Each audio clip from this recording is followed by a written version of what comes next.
It was quiet in Space Station Orion 7. The stars outside didn't blink. They never did. The black of space was endless and still. Commander Reynolds sat in his chair, sipping cold coffee, half asleep. Nothing had happened for weeks. It was boring. Just another slow night. Then the signal came. "Commander," said the comms officer, "we're getting something strange." "From Sector 9. Reynolds sat up straight. "What kind of signal?" "I don't know, sir. It's not human. Not anything we know." Reynolds stood, his face now serious. "Put it on speaker." A low, humming noise filled the room. It sounded like metal grinding, then whispers. Then something worse. A deep voice, broken and cold, echoed through the speakers. "We are coming. Submit or be erased." Everyone froze. The words were clear. Simple, threatening. The voice repeated once more. Then silence.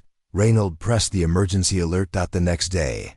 Earth was different. People saw it on every news screen. First, contact. Alien message detected. Scientists gave theories. Some said it was fake. Some said it was just radio noise from a dying star. But those in power knew the truth. And they were afraid. In an underground bunker in Geneva, the leaders of Earth met. No media, no public. Just the highest command. "This message is real," said Director Vaughn, head of Earth Defense. "We tracked its source. It came from deep space almost 30 light years away. But something is heading toward us, fast." "How fast?" asked a general. "Too fast. Something's using warp-level travel. Fleet-size objects, at least 400. Ships, maybe more." People gasped. The room fell silent. Someone whispered, "Are we at war?" "No," said Vaughn. "Not yet. But soon." Earth didn't have 400 ships. In fact, it had only 27 space defense units. Most were small, meant for patrol, not war. The alien fleet would arrive in 14 days. Everyone knew Earth could not win. That night, Director Vaughn unlocked a classified file. One he hoped he'd never open again. The title was simple, Project Lone Wolf. He picked up a secure phone and dialed. "It's time," he said. Far away, in the Arctic Circle, a man trained in silence. He moved through snow and cold like a shadow. His name was Commander Cade Walker. No rank now, no medals. Just a man with nothing to lose. He heard the phone ring in his cabin. He walked slowly toward it, like he already knew who it was. "Cade," the voice said. "This is Vaughn. You said you'd never call me again." Cade replied. "I lied." There was silence. "We need you," Vaughn said. 2 days later, Cade stood in a hidden hangar. A sleek black spacecraft stood ready. It was small only. One pilot. Built for speed. Built for stealth. Built for war. Cade didn't speak much. He just looked at the ship and nodded. Vaughn handed him a file. "Your mission is simple. Infiltrate the alien fleet. Find the source. Learn what you can. And if you get the chance, destroy them." Cade raised an eyebrow. "All alone?" "You're not alone," Vaughn said. "You're better than an army." Cade smiled for the first time. The world didn't know what was happening. They were told to stay calm. Government said the signal was just an unusual radio wave. People went back to their lives, but the fear was there. Silent. Growing. Meanwhile, in the dark hangar, Cade suited up. He wore a black exosuit, lightweight, bulletproof, built for space and war. As he entered the ship, a technician handed him a small chip. "What's this?" Cade asked. "A message," the tech said. "From the people of Earth, in case you find them, in case you don't make it." Cade took the chip and nodded. No promises. No goodbyes. Inside the cockpit, Cade powered up the systems. The screens lit up. The engines hummed. "Lone Wolf ready for launch," he said. Control replied. "Launch in 3, 2, 1. The ship shot forward like a bullet. vanishing into the sky. Earth had sent its one hope. 5 days passed. Cade was now deep in space, alone. The stars looked closer, brighter. But space was still silent. He scanned the darkness. Then he saw it in front of him, like ghosts in the void, were the ships. Hundreds, maybe thousands. Metallic beasts shaped like knives and claws. Their lights were red, their movement like a hunting pack. He whispered, "You brought a fleet." He powered down his systems to go dark. No light, no engine. Just drifting, invisible. Then he finished the sentence. "We sent one man." Cade knew what he had to do. Using thrusters only once every few minutes, he guided his ship closer. One of the smaller alien cruisers passed near him. He waited, then fired a grappling spike. It locked onto the hull. His ship silently. No alarms. He activated the suit's stealth mode and exited into the cold black. The alien hull felt alive, pulsing softly, like skin. He opened a hatch and entered. Inside the ship, everything was strange. Walls were soft, like bone and metal mixed. The air was thick and warm. Lights moved like liquid. He crept through the tunnels unseen. Then he found something. A chamber. Inside, human bodies floated in clear tanks. They weren't dead, but they weren't alive. Their eyes were open, but empty. Their brains had wires going in, pulsing lights, sending something somewhere. Cade felt anger rise in him. "This isn't war," he whispered. "It's harvest." Planted a small explosive device under the main console. As he turned to leave, he heard something. A sound. Wet, clicking. Like insect legs. Something was coming. He dove into a side tunnel, heart pounding. A creature passed by. Tall. Thin. Its head long and full of sharp ridges. Its arms were blades.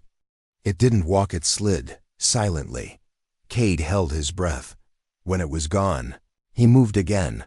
This wasn't just an army. This was a hive. Back in the command center, Earth watched the alien fleet slowly getting closer. 9 days left. General Marlowe shook his head. "We can't fight that," he said. "We need to prepare evacuation, hide underground. At least some will survive." Director Vaughn stayed quiet. His eyes were on the stars. Cade reached another room. This one was different. Inside was a large black crystal, floating, spinning slowly. It hummed. Cade scanned it. The readings made no sense. Energy levels too high. Too strange. Then the screen flashed one word. Core node. This was it. The heart of the alien AI, the hive mind. He smiled. He placed another bomb. Suddenly, an alarm. Rang red lights. Echoes. Shouting in a strange alien voice. Cade ran. Back at Earth. Vaughn received a message. Short. Audio only. It was Cade's voice. "I'm in. I've seen enough. This is bigger than we thought. They don't want Earth. They want minds. They want our thoughts. I'll do what I can. Tell Earth, don't give up." Then the message cut off. In space, Cade raced through tunnels as shadows moved behind him. He reached the outer hull and launched himself back toward his stealth ship. Blaster shots flew past him. One hit his arm. He grunted, spun, and grabbed the ship door. It opened just in time. He fell inside and took off. The alien cruiser lit up behind him. Alarms screaming. He vanished into the black once more. As he floated, healing his arm, he looked at the data Ellen had sent. Ellen was a scientist once captured by the aliens. Cade had found her barely alive in one of the tanks. She gave him a name before she died. "Marlowe," she said. He let them in. Cade's eyes darkened. If that was true, Earth had a traitor. Back on Earth, Marlowe looked out the window. As the alien fleet crept closer, he held a device in his hand. It pulsed with alien symbols. He smiled. "They think one man can stop this," he said. "Let them hope." But deep in the stars, one man was coming back, hurt, angry. Ready. The stars outside were quiet. Space was black and endless. No sound, no movement, only silence. Inside his small ship, Commander Cade Walker opened his eyes. He had been in hypersleep for 5 days. A cold mist covered his faceplate. His muscles ached, but he didn't complain. Pain was normal. Loneliness was normal. He sat up in his seat and looked around. The cockpit was small. Screens glowed blue. Everything was working. "System check," Cade said. A soft female voice replied. "Vitals normal. Stealth systems active. Enemy proximity, 19,000 kilometers. That meant the alien fleet was near. Too near." Cade stretched his arms and looked. Out the front window, he saw them, dozens of alien ships. Some small, some the size of cities. Their hulls were dark gray, shaped like blades. Red lights moved across their surface. Like blood vessels, they looked alive. Cade zoomed in with his scope. "These are just scouts," he whispered. "Not even the main fleet." He leaned back in his chair. His eyes narrowed. This was bigger than Earth thought. He powered down his engines to stay hidden. His ship, Phantom 1, used stealth tech built to be invisible to radar, sonar, and heat scans. But it had limits. Too close, and he'd be found. He breathed slowly. "I need to get inside." One of them. Hours passed. Cade waited in silence. He only moved his fingers. Then, a smaller alien cruiser came close. It was moving slow. A good chance. He activated the magnetic hook system. A small missile shot out from under his ship. It flew silently and latched onto the alien cruiser's outer hull. His ship locked on. He opened the airlock and stepped outside. The void of space greeted him. There was no sound, no air, only darkness. His suit was tight, made for silent movement. He used small thrusters to push himself toward the alien ship. His boots clicked on the hull. He walked slowly. Then he found a crack, some kind of maintenance tunnel. He pulled out. Cutting torch and opened it. Inside was darkness. Cade entered. The tunnel was wet. Strange liquid dripped from the walls. The surface was soft like metal mixed with bone. He moved forward, quiet as a ghost. He placed a small camera behind him. "Recording now," he said. "Navigation point marked." His voice was calm, but his heart beat hard. As he reached the inner corridor, lights began to blink. But these were not normal lights. They moved like jellyfish floating in the air. They pulsed around him, reading him, maybe watching. Cade didn't stop. Then he heard something, a sound like breathing, deep, wet. He pressed against the wall. From around the corner, a tall alien creature passed by. It had 4 arms, sharp legs, and skin like black armor. Its eyes were white, no pupils. It didn't see him. Cade waited 10 seconds, then moved again. He reached the control center. It looked like a giant brain floating in midair. Connected by red cords, screens made of light floated around it. Alien language ran across them. He pulled out a device from his belt and scanned the area. Signal confirmed. The eye in his suit said, "Hive connection point detected." Cade planted a disruptor chip behind the core. It would send a false reading to the other ships buying Earth time. He turned to leave. Then he saw her. In the corner, a glass chamber glowed. Inside floated a human, a woman. She looked alive, but her eyes were closed. Wires ran into her skull. Cade rushed to her and checked. Her pulse still beating. He hacked the chamber open and pulled her out. She fell into his arms, coughing. She opened her eyes. "Where am I?" she whispered. "You're safe now," Cade said. Her name tag was still on her suit. Dr. Ellen Kova, biotech engineer. Ellen was weak.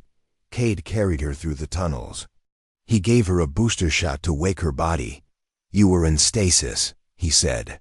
"I remember." Pain, then silence. She looked at him. "You're human," she said. "I thought we were all gone." "Not yet," Cade replied. He opened his comes to Earth. Phantom 1 to control. Found a survivor.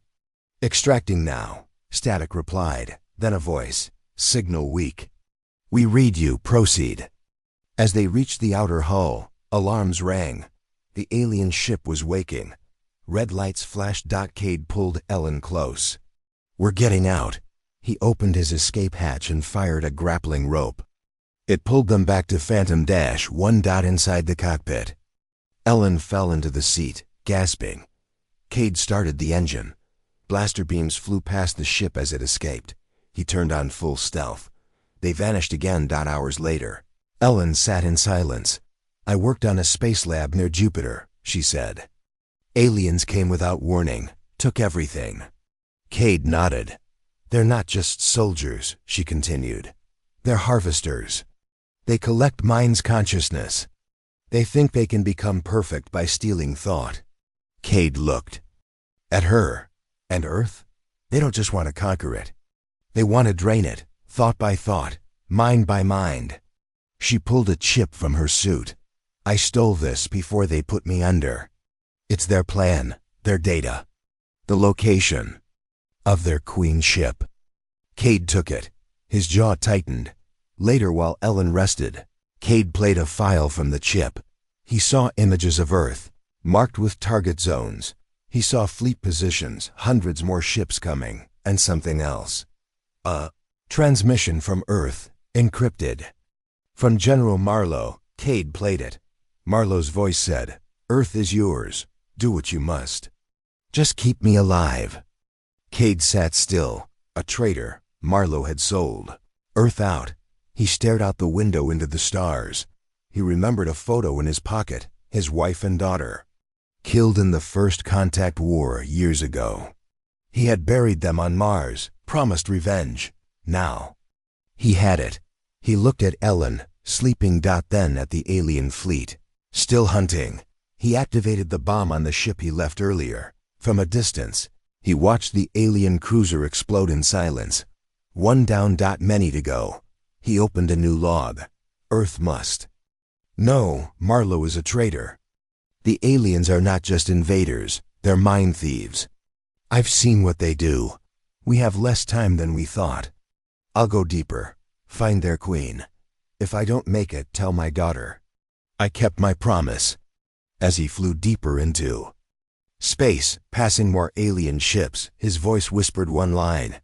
They brought a fleet. We sent one man. The stars looked cold as Code Walker flew deeper into enemy space. His ship, Phantom 1, moved like a ghost, silent, invisible, deadly. Beside him, Dr. Ellen Kova stared at the screen. Her face was pale, but her eyes were sharp now. She had seen the truth. These aren't just soldiers, she whispered. They're collectors. Cade didn't look at her. His focus stayed on the data chip she gave him. On it were maps, ship structures, and one terrible truth. The aliens were harvesting human minds. They don't want our land, Ellen said. They want our thoughts, our memories. Everything we are. Cade finally turned toward her. Why? Because they don't grow their own ideas anymore. They stopped long ago. Now they steal what they need. They think it makes them stronger. Cade clenched his fists. And General Marlowe, he said, sold Earth out to them. Back on Earth, inside a secret bunker, General Marlowe stood alone. He watched a red dot blink slowly on his private terminal. A message played in the alien language. He didn't understand the words, but he understood the tone. The invasion would begin soon. A soldier entered. Sir, Director Vaughn wants a word. Later, Marlowe said coldly. Tell him I'm in. Strategy review. The soldier left. Marlowe turned back to the screen. Soon, he whispered. Let them suffer. Let them learn who holds the real power. In space, Cade's ship reached the outer layer of the alien hive fleet. His sensors lit up too many enemy ships nearby. A single wrong move, and they would be seen. He moved carefully, threading Phantom 1 between drifting warships. The shapes of the ships were terrifying, sharp like bones, some shaped like claws, others like spiders made of metal. Ellen leaned forward. "That's it," she said. "The Queen ship." In the center of the alien formation was a massive ship miles long. It looked like a twisted mountain floating in space, glowing with red lines. At the core, a huge eye-like structure slowly opened and closed. "That's where the hive mind lives," she said. "All orders come from there."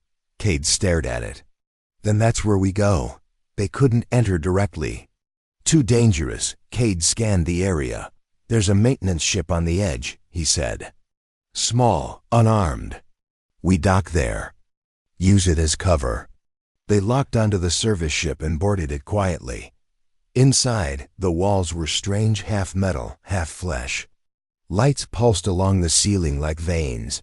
They moved quickly, checking each room. In one chamber, they found dozens of human brains floating in jars, connected to wires. Each brain twitched. Each still alive. Cade stepped back. "What is this?" Ellen looked sick. "These are the stolen minds. They're used like batteries. Their thoughts are copied. Their ideas fed into the hive." Suddenly, a screen on the wall activated. A face appeared. It was alien, but shaped like a mask. No mouth. Just eyes, cold, endless. "We see you," it said. Alarms rang. Red lights flashed. "They found us." Cade shouted. He grabbed Elaine's hand.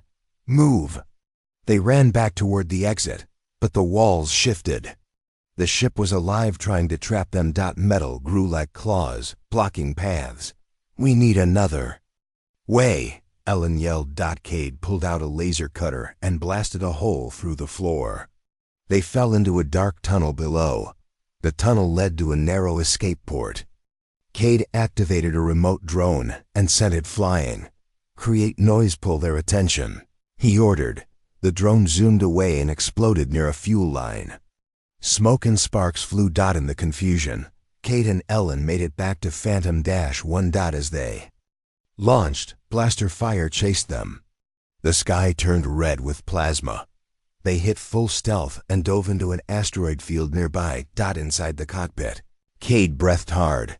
Ellen held onto the seat. "I got what we need," she said. "I copied the hive's data code. If we upload it to Earth's AI systems, we can disrupt their control." "How long will it last?" Cade asked. "Not long. Maybe a few hours. But it'll give Earth time to strike." Cade nodded. "Good. Then we strike first." Meanwhile on Earth, Director Vaughn watched the skies. The alien fleet was getting closer, only 3 days away. "No word from Cade yet?" he asked his team. "Not since last signal," they replied. "We've lost." "Visual," Vaughn sighed. "Don't count him out. He survived worse." Back in space, Cade and Ellen floated behind the asteroids. She plugged the alien data chip into Phantom 1 systems. "I'm going to send this straight to Earth's AI defense net," she said. "Once they get it, they'll know the full plan." Suddenly, a message flashed on the screen. "Incoming encrypted signal. Source, Earth. Sender, Marlowe." Cade's eyes narrowed. He opened it. The message said, "Stand down, Cade. You're only delaying the future. Join us and be spared. Earth belongs to the hive now." Cade stared at the message for a long second. Then he crushed the terminal with his fist. "Traitor," he growled. He looked at Ellen. "Send the file, now." She hit send. A green light blinked. Message uploading. 12%. 38%. 71%. Suddenly, the ship shook. A huge alien hunter ship had found them. "Hang on!" Cade shouted. He launched Phantom 1 away from the asteroid field, dodging fire. The upload continued. 82%. 95%. 100%. Message sent. Cade smiled. "Earth has it. Now we finish this." He turned the ship around. Ellen looked confused. "Where are we going?" "Back to the Queen ship. That's suicide." Cade looked at her, calm. "No, that's justice." As they neared the Queen ship, More fighters came to stop them. Cade flew hard, dodging missiles and plasma beams. Inside the Queen ship, the hive mind awakened. It spoke through every speaker. One man. Again, you learn nothing, Cade replied. One man is enough. He flew Phantom 1 directly toward the main core. Open the bomb bay, he ordered. Ellen gasped. You're going to crash into it? Not me, he said. The ship. He handed her a small pod. You're getting out of here. She shook her head. No, I'm staying. Cade looked into her eyes. You gave Earth hope. Now let me finish the fight. He pushed her into the pod and sealed it, then hit launch. She screamed as the pod flew away. Escaping into space. Cade turned Phantom 1 straight toward the glowing heart of the alien Queen ship. Let's see how you like this, he whispered. He armed the full plasma core. Overload mode. A countdown began. 10, 9, 8. The hive mind screamed, we will erase you from time. Cade smiled. I already erased myself the day you took my family. The ship exploded in a ball of white-blue light. Ellen in the pod covered her eyes. The Queen ship cracked open. Fire and pieces scattered into space. The alien fleet stopped moving. The hive mind was gone. Back on Earth, Vaughn received the final signal. Target destroyed. Hive offline. Earth is free. He closed his eyes and whispered, well done. Cade. Across the world, people looked up and saw the sky. No attack came. No fire from above. Just silence. Then, peace. In the silence of space, one escape pod drifted. Inside, Ellen held a photo Cade had left behind his wife and daughter. She whispered, you kept your promise. The explosion echoed through deep space. The Queen ship was gone. All across the stars, the alien fleet drifted in silence. The hive mind, their leader, was dead. On Earth, the skies were clear again. For the first time in weeks, there was no fear. Inside, Earth Command. Alarms went silent. Director Vaughn stood in front of the main screen. It flashed a message in green. Hive signal terminated. Earth safe. Cheers broke out. People hugged each other, cried, laughed. But Vaughn stayed quiet. Where is Commander Walker? He asked. No one answered. Only a single pod had returned, and in it was Dr. Ellen Kova. Ellen sat in the medical bay now, wrapped in a silver blanket. Her hands shook, but her voice was calm. I watched him do it, she said. He flew right into the hive's heart. She looked at the photo in her hand. Cade's family. He never wanted medals. Just justice. Vaughn placed a hand on her shoulder. He gave Earth more than that. He gave us time. Then his face grew dark. And now we deal with the ones who sold us out. Inside a heavily guarded room, General Marlowe sat at his desk. He stared at a screen. The hive signal was gone. The aliens were gone. He didn't move. A soldier burst in. Sir, Director Vaughn wants to see you, now. Marlowe stood slowly. He wiped sweat from his neck and smiled. Minutes later, Marlowe walked into the war room. Screens surrounded him. Soldiers stood on alert. Vaughn, Ellen, and the top commanders were waiting. Ellen looked straight at him. Marlowe smiled politely. Glad to see you made it, Doctor. She didn't smile back. Vaughn stepped forward. We have questions for you, General. Marlowe raised an eyebrow. Of course, after all, we won. Vaughn pressed a button. A screen lit up. It played a secret message. The voice was unmistakable. Marlowe's. Earth is yours. Do what you must. Just keep me alive. Everyone in the room went silent. Marlowe didn't move. Vaughn spoke coldly. You made a deal with the enemy. Marlowe chuckled. I made a decision. One man can't win a war, but a smart deal can save billions. He looked around the room. I gave Earth a future. No full invasion. Just control. Ellen stood. You gave them our minds. You gave them our freedom. Marlowe's face twisted. You don't understand war. Sacrifices must be made. Vaughn didn't blink, and now you will be made. He nodded to the guards. Marlowe raised his hands, smiling, but his eyes were cold. This isn't over, he whispered. That night, Marlowe was placed in a deep cell under Earth HQ. But something strange happened. The lights flickered. The cameras shut off.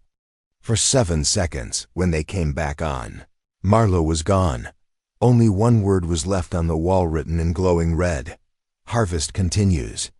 Back in the war room, Vaughn stared at the screen. This can't be, he said. We destroyed the Queen. Ellen shook her head. There's something worse. She placed a small chip on the table. Before the Queen ship exploded, Cade's system sent me one last file. She tapped it. A map appeared of the solar system. Hundreds of red dots blinked near Earth. Vaughn frowned. Are those ships? No, Ellen said. They're spores. She explained. The hive didn't just come to invade. They came to plant something inside Earth's system. Mine spores, seeds of the hive hidden across space. If even one activates, the hive can return. Vaughn asked, and how long before that happens? Ellen didn't answer right away. Then she said, some have already awakened. Meanwhile, deep in the Arctic, a black pod opened beneath the ice. Steam rose. Inside, a tall shape began to move. Its body was half metal, half flesh. Eyes glowed with white fire. It was not alien. It was Marlowe, but not fully human anymore. Back in the HQ, a young tech officer ran into the room. Director, emergency broadcast station Luna 5 has gone dark. All crew missing. Last image shows something growing on the walls. Ellen turned pale. They've started. Vaughn clenched his fists. We don't have Cade anymore. Who's going to stop this? Ellen stood. I'll go. Vaughn looked shocked. Doctor, she cut him off. I've seen their code. I know their patterns. Cade gave his life. I won't waste it. Vaughn nodded slowly. But you won't go alone. The screen opened. A video appeared. A message from the escape pod black box. It was Cade's voice. If you're hearing this, I didn't make it. But don't cry, I had my shot. Ellen, if you're alive, listen. They're not finished. There's something buried deeper. I saw it just before impact. Not the Queen, the real controller. A hidden signal, a pulse. It's in our system. Go to Titan, that's where it starts. The message ended. Vaughn looked at Ellen. You've got your mission. She nodded. She walked toward the hangar. A new ship waited there. Fast. Light. Armed. On the side, someone had painted its name. Ghost 2. Ellen strapped in. As the engines roared, she whispered, You gave us hope, Cade. Now I carry it. High above Earth, in deep orbit, Marlowe watched the stars. His eyes were now glowing. His voice was no longer just his. The fleet was only the beginning. The mind is eternal, and Earth will feed us all. The stars glowed cold over Saturn. Far below, Titan, Saturn's largest moon, was dark and quiet. Clouds of orange mist moved across its frozen ground. The air was deadly. The silence was heavy, but something was awake, and it was watching. From Earth, Dr. Ellen Kova stared through the window of her ship. Ghost 2. The rings of Saturn reflected in her eyes. Almost there, she whispered. Her hands shook slightly. She hadn't slept in 32 hours, but she didn't stop. She couldn't. Cade's final message echoed in her mind. Titan. That's where it starts. Behind her, the ship's AI spoke. Approaching Titan. No signal from human stations. No life detected. Ellen frowned. Zoom in on Research Base Gamma 9. The screen showed the station, or what was left of it. The roof was gone. Metal torn open. Black smoke rising. But something else was worse. Strange roots, black and glowing, were spreading across the moon's surface. The hive was not dead. Thus she landed the ship near the edge of a frozen canyon. She wore a full pressure suit with heavy armor. The air here was poison. But Ellen didn't care. She had a mission. She carried a pulse rifle, a data scanner, and Cade's photo. She kept it close. As the ramp lowered, ice cracked under her boots. She stepped into the silence. Only wind, only death. The ruined base was cold and broken. Inside, everything was covered in organic growth, black slime, tendrils, and alien symbols.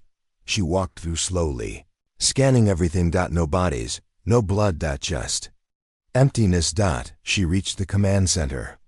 The power was flickering. She connected her scanner to the control panel. A voice played. "This is Commander Hayes of Gamma 9. We found something under the ice. Not metal, not rock. It's alive. We're trying to contact Earth, but systems are jammed.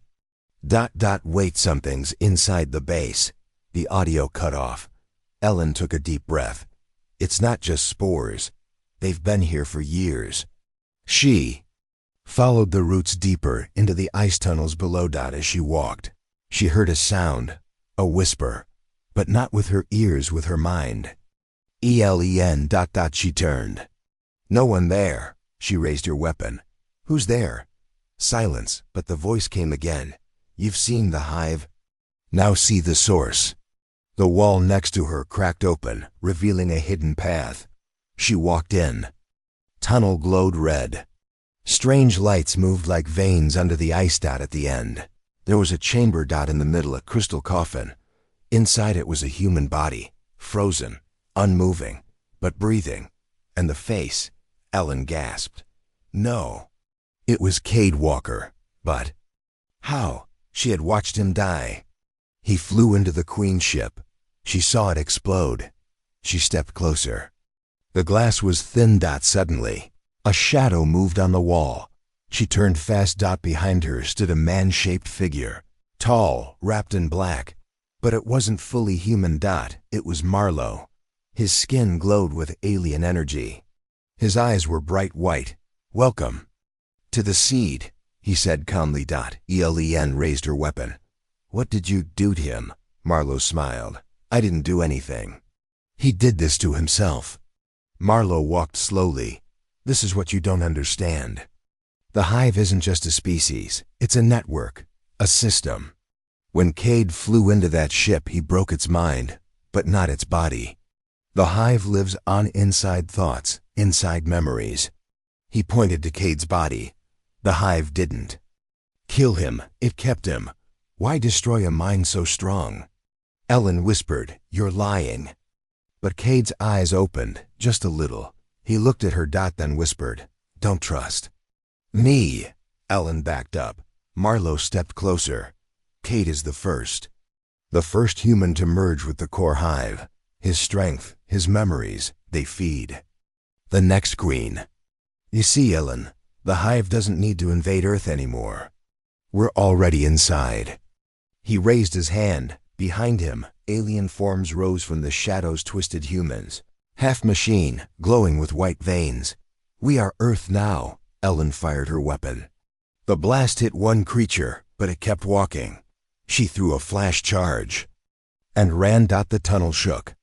The roots came alive. She reached the surface, bleeding. She activated her beacon. "Ghost to emergency extraction." The ship began auto-launch. Ellen turned, looked down at the canyon. The ice cracked. Something massive was moving under it. A giant eye opened in the ground. Not like the Queen's ship. This was older, deeper. The original hive mind. "We are memory. We are growth. You are thought. You belong to us." Ellen screamed. The ship's grappling arm pulled her aboard as the ground exploded below. She flew upward. The hive rose behind her tentacles. Machines, bones. Titan was not a moon. Titan was a seed. In space. Ellen opened the data pod. Inside was Cade's final firewall, a code weapon meant to shut down hive networks. She uploaded it to Earth Command. "Prepare planetary defenses. Titan is a hive core." Vaughn's voice came through. "Understood. Earth is ready." She looked back at Saturn. She whispered to herself, Cade, I don't know if you're alive or trapped, but I'm coming back for you. Far behind her, inside the ice, Cade's body twitched. His eyes opened fully. A tear fell from his eye. Inside his mind, two voices battled. One was his. The other was not. The stars glowed cold over Saturn. Far below, Titan, Saturn's largest moon, was dark and quiet. Clouds of orange mist moved across its frozen ground. The air was deadly. The silence was heavy, but something was awake, and it was watching. From Earth, Dr. Ellen Kova stared through the window of her ship. Ghost 2. The rings of Saturn reflected in her eyes. Almost there, she whispered. Her hands shook slightly. She hadn't slept in 32 hours, but she didn't stop. She couldn't. Cade's final message echoed in her mind. Titan. That's where it starts. Behind her, the ship's AI spoke. Approaching Titan. No signal from human stations. No life detected. Ellen frowned. Zoom in on Research Base Gamma 9. The screen showed the station, or what was left of it. The roof was gone. Metal torn open. Black smoke rising. But something else was worse. Strange roots, black and glowing, were spreading across the moon's surface. The hive was not dead. She landed the ship near the edge of a frozen canyon. She wore a full pressure suit with heavy armor. The air here was poison. But Ellen didn't care. She had a mission. She carried a pulse rifle, a data scanner, and Cade's photo. She kept it close. As the ramp lowered, ice cracked under her boots. She stepped into the silence. Only wind, only death. The ruined base was cold and broken. Inside, everything was covered in organic growth. Black slime, tendrils, and alien symbols. She walked through slowly, scanning everything. No bodies, no blood. Just emptiness. She reached the command center. The power was flickering. She connected her scanner to the control panel. A voice played. This is Commander Hayes of Gamma 9. We found something under the ice. Not metal, not rock. It's alive. We're trying to contact Earth, but systems are jammed. Wait, something's inside the base. The audio cut off. Ellen took a deep breath. It's not just spores. They've been here for years. She followed the roots deeper into the ice tunnels below. As she walked, she heard a sound, a whisper, but not with her ears, with her mind. ELEN. She turned. No one there. She raised her weapon. Who's there? Silence, but the voice came again. You've seen the hive. Now see the source. The wall next to her cracked open, revealing a hidden path. She walked in. Tunnel glowed red. Strange lights moved like veins under the ice. At the end, there was a chamber. In the middle, a crystal coffin. Inside it was a human body, frozen, unmoving, but breathing. And the face. Ellen gasped. No. It was Cade Walker. But how? She had watched him die. He flew into the Queen ship. She saw it explode. She stepped closer. The glass was thin. Suddenly, a shadow moved on the wall. She turned fast. Behind her stood a man-shaped figure, tall, wrapped in black. But it wasn't fully human. It was Marlowe. His skin glowed with alien energy. His eyes were bright white. Welcome to the seed, he said calmly. Elen raised her weapon. What did you do to him? Marlowe smiled. I didn't do anything. He did this to himself. Marlowe walked slowly. This is what you don't understand. The hive isn't just a species. It's a network, a system. When Cade flew into that ship, he broke its mind, but not its body. The hive lives on inside thoughts, inside memories. He pointed to Cade's body. The hive didn't kill him. It kept him. Why destroy a mind so strong? Ellen whispered, You're lying. But Cade's eyes opened, just a little. He looked at her. Then whispered, Don't trust me. Ellen backed up. Marlowe stepped closer. Cade is the first human to merge with the core hive. His strength, his memories, they feed. The next queen. You see, Ellen, the hive doesn't need to invade Earth anymore. We're already inside. He raised his hand. Behind him, alien forms rose from the shadows, twisted humans. Half machine, glowing with white veins. We are Earth now. Ellen fired her weapon. The blast hit one creature, but it kept walking. She threw a flash charge and ran. The tunnel shook. The roots came alive. She reached the surface, bleeding. She activated her beacon. Ghost to emergency extraction. The ship began auto-launch. Ellen turned, looked down at the canyon. The ice cracked. Something massive was moving under it. A giant eye opened in the ground. Not like the Queen's ship. This was older, deeper. The original hive mind. We are memory. We are growth. You are thought. You belong to us. Ellen screamed. The ship's grappling arm pulled her aboard as the ground exploded below. She flew upward. The hive rose behind her tentacles. Machines, bones. Titan was not a moon. Titan was a seed. In space.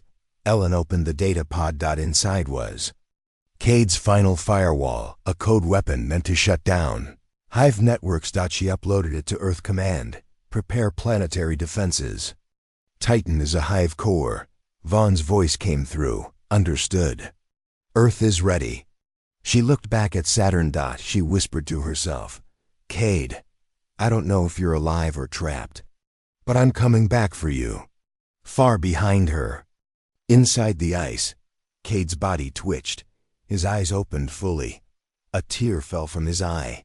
Inside his mind, two voices battled. One was his. The other was not.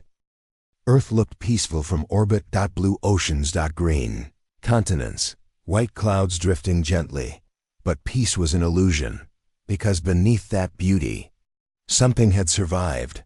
Inside Earth Command's deep bunker, alarms started to flash. Technician. Mila's voice was sharp. Unusual biosignature detected. Sector 12, South America, Amazon Basin. General Vaughn stepped forward. Is it hive? Mila's fingers danced on the screen. Match, 98.7%. It's a spore. Vaughn's face turned cold. We destroyed Titan. We saw it burn. But something got through, sir. He turned away. Wake Cade Walker. At the edge of Earth's orbit, Cade Walker sat in silence. His mind still echoed with high voices. He no longer heard them, but he remembered every word, every whisper. Every lie. We are thought. We are memory. You are ours. He had broken free, but the cost was deep. Still, he stood when the call came. Dr. Ellen Kova met him at the ship's launch pad. You're not fully healed, she said. Cade smiled. I'm not broken either. She gave him a sealed chip. The lab broke it down. The hive spore on Titan wasn't the last. One was already here, hidden in Earth's soil. It's old, pre-contact. Meaning? Ellen looked serious. Meaning Earth was infected before. We even knew about the hive. Cade nodded slowly. Then this isn't just cleanup. This is war. They flew south. Low orbit over the Amazon jungle. Satellite scans showed the infection. Black vines. Glowing marks. A strange pulse underground. Villages. Nearby were gone. No people. No animals. Just silence. Ghost 2 landed in a clear zone. Cade, Ellen, and a 5-person strike team stepped out. Their boots touched rich green soil. It was warm, wet, alive. 2 alive. The jungle around them was strange. Birds flew in circles. Insects buzzed in patterns. Even the trees seemed to lean in. Watching. Waiting. One soldier, Ortiz, scanned the air. Ma'am, these spores, they're in the air. Light level, almost harmless. Ellen frowned. Almost? Enough to make people see things. Cade raised his weapon. Stay sharp. If you hear voices, ignore them. Deeper into the jungle, the ground changed. Roots pulsed. Leaves shimmered with unnatural colors. Ellen checked her scanner, reading hive energy below. A pocket of it fused with Earth's biosphere. Cade stared at a giant tree in front of them. Its bark was smooth. Its shape was wrong, too perfect. Like it wasn't grown, but built. A door opened in its base. Ellen whispered. "It's guiding us in," Ortiz said. "Should we follow?" Cade's voice was firm. "We finish this." They stepped inside. The tree was hollow. Inside. The walls glowed dimly. Hive tech mixed with roots and moss. It wasn't just alive, it was aware. Ellen whispered. "It's evolved. This spore... It adapted to Earth." Suddenly, a sound filled the space. A heartbeat. Then a voice. "Welcome back." Cade. Cade's blood ran cold. "Not again," he growled. But the voice was familiar. Too familiar. Ahead, a shape formed in the light. A man. Tall, strong, smiling. Cade's own face, but wrong. Hive had made a copy. A Hive version of Cade. "Earth needs leadership," the clone said. "We can be that, together." The real Cade raised his weapon. "You're a parasite." The clone tilted its head. "No, I'm your future." Ellen's scanner beeped hard. "It's not a clone. It's part of the spore core. It built itself using your DNA, your memories. That's why it speaks like you." Cade's clone stepped forward. "We know pain. We know fear. Let us remove it from this world." Cade stepped forward too. "We're done with fear. We choose freedom." He shot the clone in the chest. The body melted into black mist. Screams echoed through the chamber. Roots came alive. The tree shook. Hive tendrils shot from the walls. One grabbed Ortiz, pulled him into the wall. "Go!" Ellen shouted. They ran deeper into the root tunnels. One soldier fell behind. Gone in seconds. Cade and Ellen reached the core chamber. Inside, a glowing pod. Not tech, not plant. Something between. Ellen shouted. "That's it. That's the seed." Cade pulled out a thermal charge. "Then we burn it." Suddenly the pod spoke. "Please don't." The voice was human, a child's voice. Cade froze. "What trick is this?" Ellen's scanner blinked. "Cade, there's a real human mind inside." "My name is Lonnie," the voice said. "I was taken long ago. Please help me." The hive seed had grown around a human child, long absorbed, now fused. Cade hesitated. Could they destroy it? Ellen whispered. "She might be the last innocent piece." Cade stepped forward. "You said your name is Lonnie?" "Yes, they won't let me go." "We can try." He placed his hand on the pod. Suddenly visions. Flashes of Lonnie's past running through grass. Laughter. Then darkness. Cold. The hive. Cade focused his mind. He shared his firewall memories. His escape from Titan. Lonnie saw them. She whispered, "I want to go home." Then the hive screamed, "No, she is ours." Roots attacked. Ellen shouted, "Now." Cade lifted the charge, but changed the timer. Not destruction, disconnection. He linked the firewall code into the spore net. The charge exploded in light. Not fire. The hive seed collapsed. The tree cracked. The mist faded. Ellen ran to the pod. It opened slowly. Inside, a girl. Real. Weak. Alive. She blinked. "Are you Ellen?" Ellen nodded, tears in her eyes. "Yes, Lonnie, you're free now." Back on Ghost 2, Cade watched Earth grow bigger on the screen. But this time, it felt safe. He sat beside Lonnie as she slept. Ellen leaned against the wall. She was trapped for 9 years. Cade stared ahead. So was I, just in a different way. Ellen looked at him. "But you came back." He nodded. "I had a reason." She smiled. "You still do." Final episode 240-02450 words.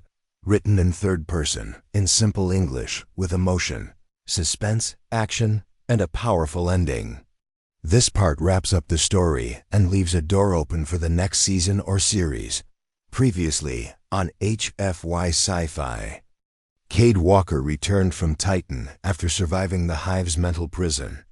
On Earth, he and Ellen discovered a hidden hive seed in the Amazon.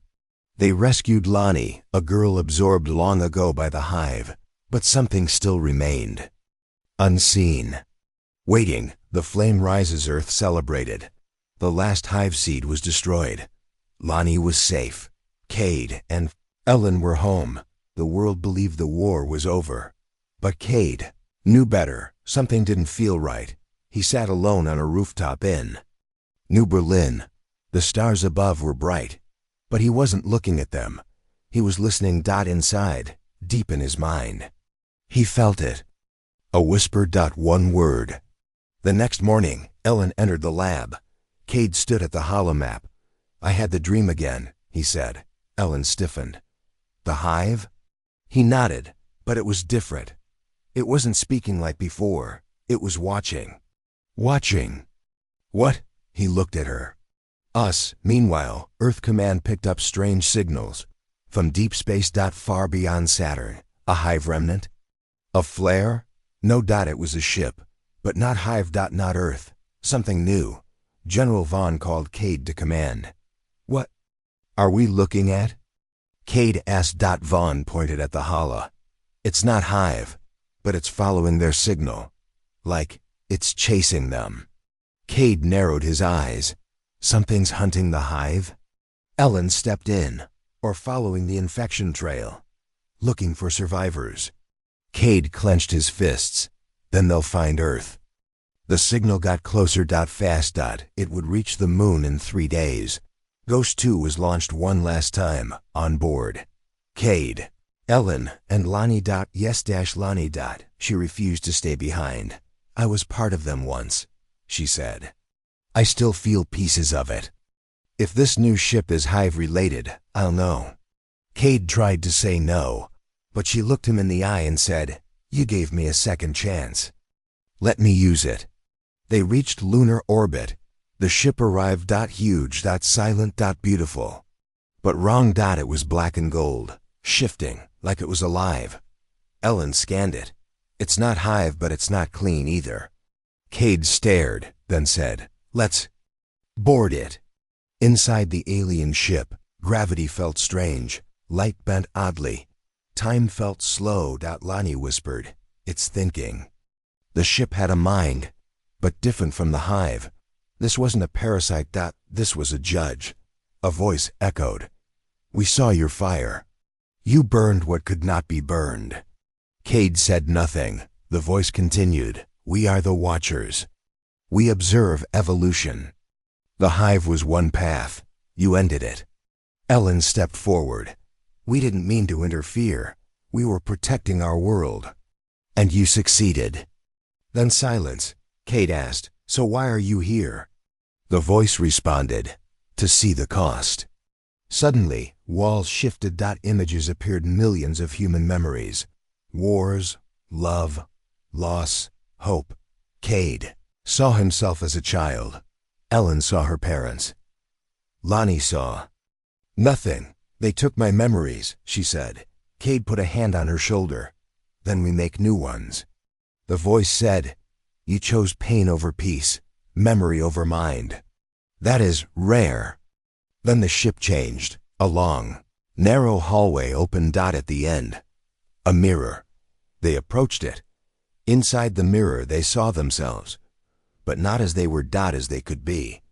Cade in uniform, leading a new force. Ellen at a global council, Lonnie teaching.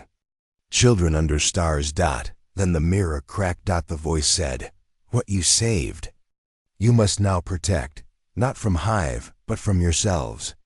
Cade understood. We're the danger now.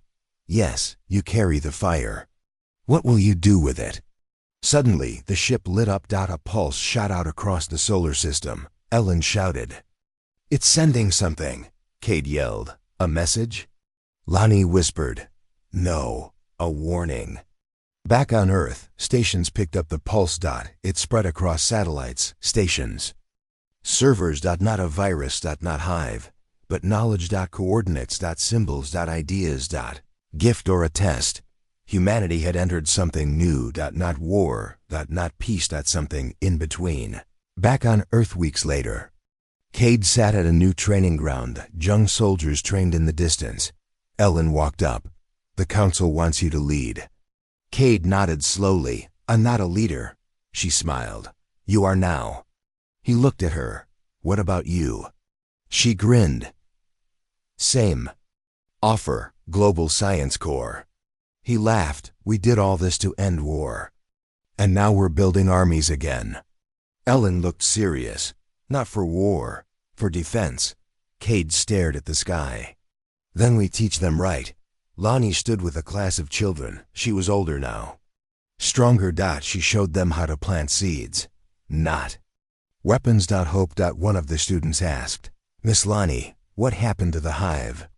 She smiled gently. They came to take us. Another child asked. And we sent a fleet? She shook her head. No, we sent a man. Final words, and the galaxy remembered. Not the hive, not the flame, but the choice. One man, one world. One voice that said, we are not yours. The end.